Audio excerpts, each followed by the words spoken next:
sabi, gumagawa ng charges. Nagtataka nga ako, ang bilis-bilis kapag yung senador na oposisyon ng Turing.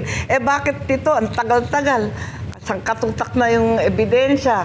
Kaya dami-dami na ng mga testigo. Ano pang inaantay? Isa pang malaking pasabog nung sa zona na yon ay yung kakasuhan daw ang inyong pinsan. Hindi daw siya presidente ng inyong pamilya. Yan. Oo nga, Anong sa palagay po ninyo doon? Ewan ko, asa na yung pasabog? Tagal naman natin naghihintay, tapos na yung New Year, tapos na yung Pasko, di ba? Pasko dapat. Ano ba yun? Kung pasabog ba yun? Ewan ko. Pero Kayo, tingin nyo- anong bet ninyo? Sabi, gumagawa ng charges. Nagtataka nga ako, ang bilis-bilis kapag yung senador na oposisyon ng Turing. Eh bakit dito? Ang tagal-tagal. Sangkatutak na yung ebidensya. Kaya dami-dami na ng mga testigo. Ano pang inaantay? Parang yung sinabi niyo rin yan dati, madam, naaalala ko na sinabihan niya si BBM na pangalanan mo na kung sino yung mga yan. Noon pa yon yung goods pa kayo eh. Asan na yung Hanggang ngayon, wala pa rin. pasabog? Pero sa tingin Ni nyo, Sen, Quitis, ni Posporo.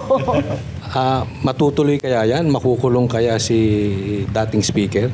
Oo, parang hindi ako maniwala eh. Kasi yun nga, yung sabi na wala, kakasuhan daw. Eh, ang binabanggit naman ng mga kaso, puro bailable. Tapos may bulong pa na may order daw sa DOJ na tagal-tagalan ng konti ang preliminary investigation hanggang 2028. Kaya yun. Nako po, ano ba yan? Pero, Senator, ang daming kinabahan na dating speaker kasi walang pinangalanan. Ayun na Ang nga. sabi lang ng presidente natin, dating speaker. Oo. Pero hindi niya in-specify kung sinong speaker. Ang daming dating speaker. Buhay pa man yung karamihan. Si Sunny Belmonte. Ayun. Nandiyan pa Nandun. sila, Nandun sila.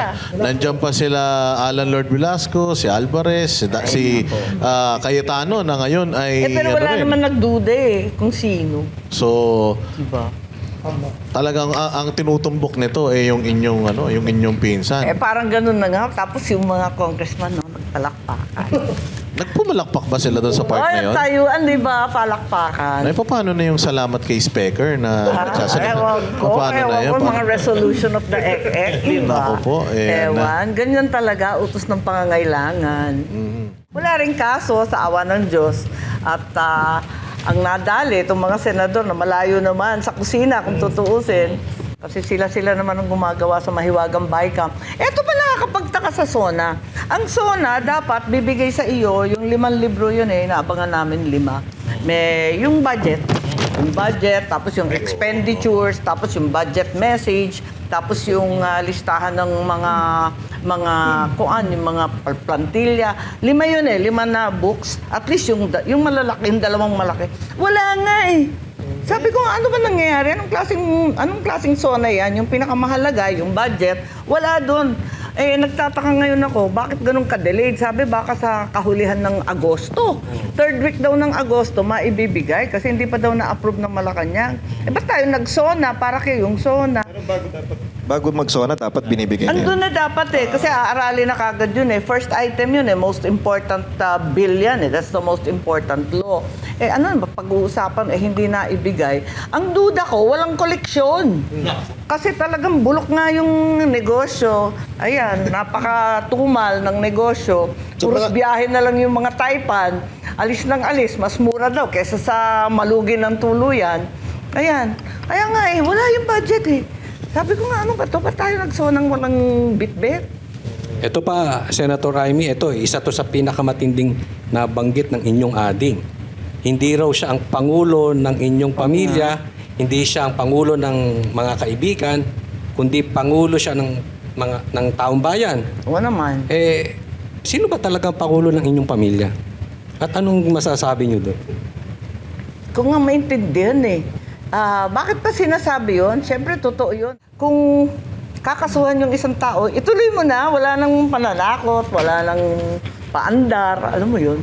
Di ba parang siya? Parang rehash lang nung statement ni President Erap noon yun. Oo. Nung walang kamag-anak, kapakapatid, walang pinsan, ganyan, di ba? Parang ganun nga Ang hirap Kasi ang inaasahan, pag, di ba, kasi 6-year term yan, first first term, syempre sasabihin mo, maraming salamat sa nahalala ko. Tapos yung second year ng SONA, ilalatag mo, eto yung mga priority, ito yung nagawa natin, ito yung mga quick wins natin, nagawa naman natin. Ikatlo, ganun din, kasi mag-election, ganyan, magsasalita ka mga ganyan. Tapos yung fourth, pag yung fifth SONA mo na, kinakailangan, i-report mo na lahat ng accomplishment na nakaraan. Kasi nakalimang taong nga dapat mahaba na yung listahan na. Tapos sasabihin mo na, eto yung legacy ko, kasi next year, di ba? Next year, last na So, dapat, eto na yung mga habilin, di ba? Saka legacy. Hindi ganun kasi nga yung accomplishment, di ko nga maintindihan. Binibida yung mga tulay na naayos, pinagkabit daw yung sirang tulay, yung mga sirang kalsada na buo. Talagang matrabaho ng public works yan. Anong nakakasindak doon? Ano dapat i-report doon? Maintenance and repair lang yun. Hindi, meron daw po kasi pang yung last SONA, doon na yung mga nakasuhan na si Romualdez. Ganon? Hindi pa nakukulong. Susunod pa ulit. Nakasuhan na naman. Nakasuhan na. Reserve pala, reserve. Nakakaloka nga. O kaya nasimentohan na. Nasementahan na. Hindi pa Talaga, natutuyo, hindi promise pa nagagamit. Lilibing na yun Nako Para may content pa sa 6 SONA. Ewan ko, hindi ko nga maintindihan. Nagdududa nga ako, may kota kaya sa senador? Parang ganun Anyway, talagang medyo disappointing. Ayoko nagsasalita ng ganito kasi sa totoo lang, inasam-asam namin ng halos 4 na dekada. Ang hirap talaga ng pinagdaanan namin mula noong 1986 at marami na rin kaming natutunan, na kasanayan. At least may experience na kami, hindi na dapat nauulit yung mali, kaso, sinayang yung second chance, nga, nakakasama talaga ng loob. Mabigat talaga yung paghihinayang. Pero you think, ma'am, kung kayo po ay...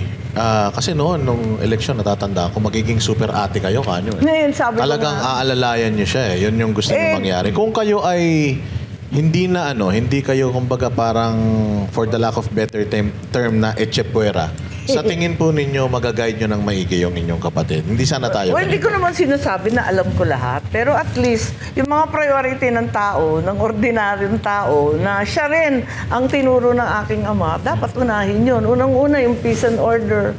Wala namang binanggit tungkol sa peace and order kahit isa. Alam naman natin na ang kalsada ngayon, talagang maraming krimen, maraming droga. Isipin mo, 14 years old, 12 years old, nananaksak, nababaril. Paano ka naman yan? Talagang there's something wrong, hindi ba? Tapos yung droga, ang mura na. At meron na naman tayong drug highways. So, sana, at least, pinaka-basic yun. Hindi ka pwede mangalakal, walang negosyo, walang kita, walang trabaho kapag walang peace and order. So, nang nag-i-invest sa Pilipinas, tapos yung trabaho, dapat tutukan yung trabaho talaga Wala talagang kikitain at habang walang sweldo, syempre, tataas din ang krimen, ang pagnanakaw.